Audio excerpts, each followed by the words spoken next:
Hello, welcome to Fairy Stamper. This is Amanda, back with another video. And today I'm going to use a little masking with the stencil to create a spotlight scene. So I am using Removeable ID Labels by Avery for my masks. That's what I typically use for masking unless I'm going to do a lot of wet mediums. They come in 8.5 by 11 sheets, and I used some A2 nesting dies from Spellbinders and a circle die from Spellbinders to create this mask. I just used a little temporary tape there to place that circle. I took the A2 mask and just kind of temporary taped it in place, and then used that to tape or to place my circle mask, if that makes sense. It was probably easier to watch it than it was for me to explain it in words there. So I've got the circle mask on my my Nina Classic Crest Solar White 80-pound cardstock there, and then I'm taking the Fairy Spirals, I believe it is. It showed up on the screen there, but I do believe that is the stencil name, Fairy Spirals. And then I'm just taking some various distress inks, squeezed lemonade, Crackling Campfire, and Festive Berries. And we are just going to ink blend this on a little bit randomly, but we're just going to blend them all together and create my stenciled background for this. And so when I pull off that circle mask, of course, I will have a white circle towards the top third or so of my background here. So I'm just finishing up the ink blending here. I'm just going to remove this stencil that I just kind of temporarily taped in place. And then we will place this other piece of the mask here. And because I cut this the same size as my card front, this should easily line up. Just line up the corners here and put that down.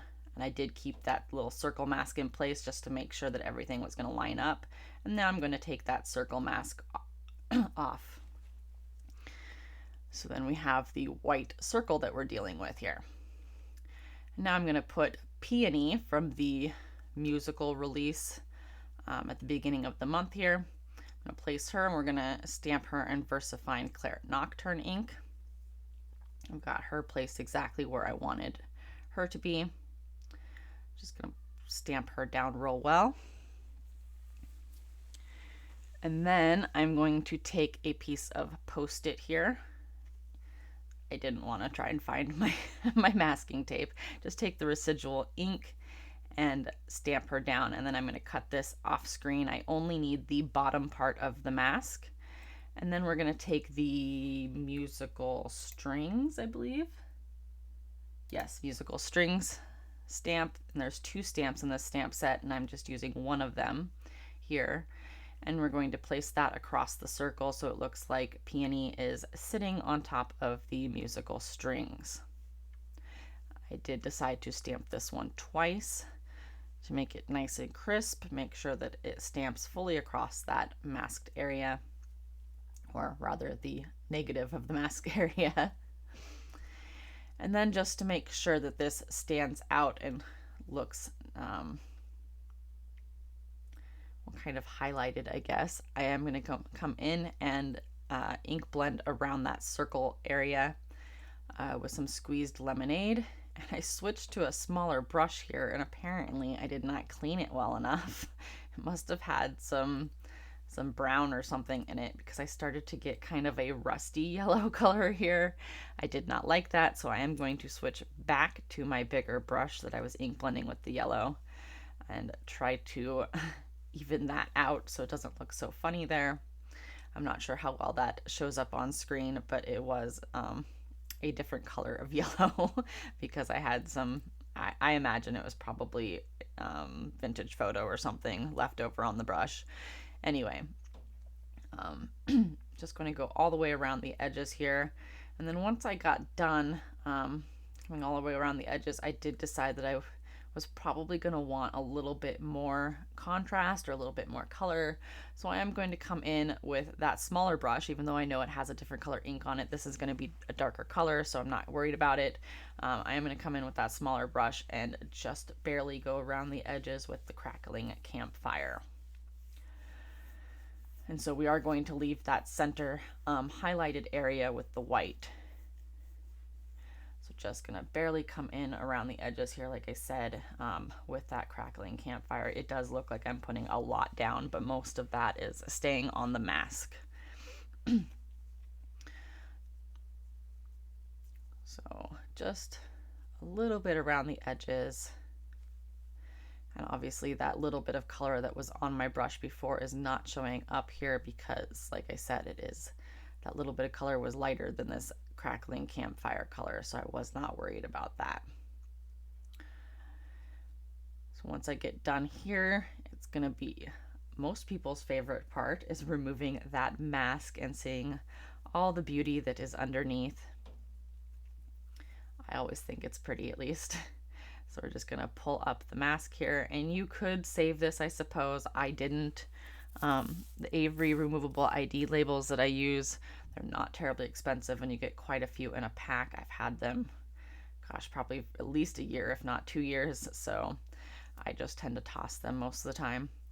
So I am coming in with some Delicata Golden Glitz, and I'm using the Musical Notes stamp set. Now this comes with this kind of like grouped together musical notes, and then it comes with a bunch of really teeny tiny musical notes. I'm going to use both. So I did use the grouped together ones here and stamped them over my background. If I was going to do this card again, I probably would have skipped this part. You can't really see much of it on screen here. I will hold it up here in a minute and you'll be able to see it. I think my background was way too busy for me to do this, and it was a risk I was willing to take.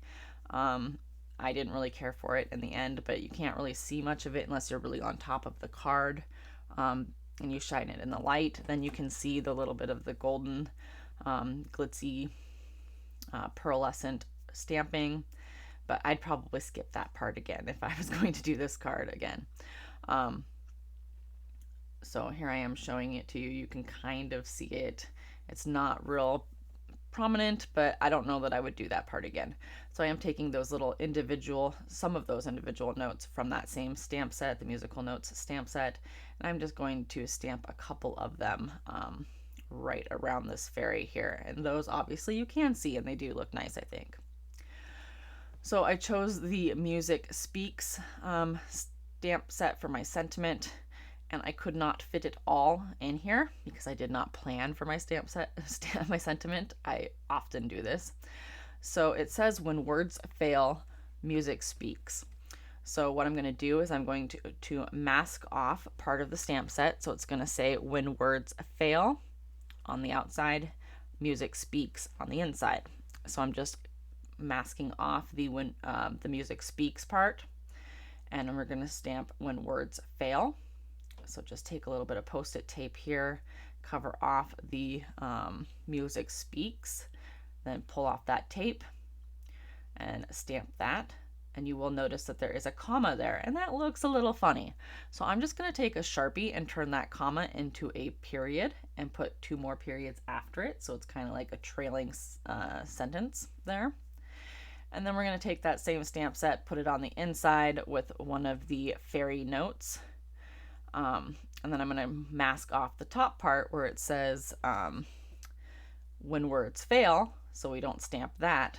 And we're just going to stamp the music speaks part. And obviously the fairy note. And I did off screen add another fairy note towards the bottom of the inside of my card. You'll see that in the finished pictures. And this pretty much finishes up my card for today. I did take the front card panel and I mounted it on a black mat, and that finishes up my card. So the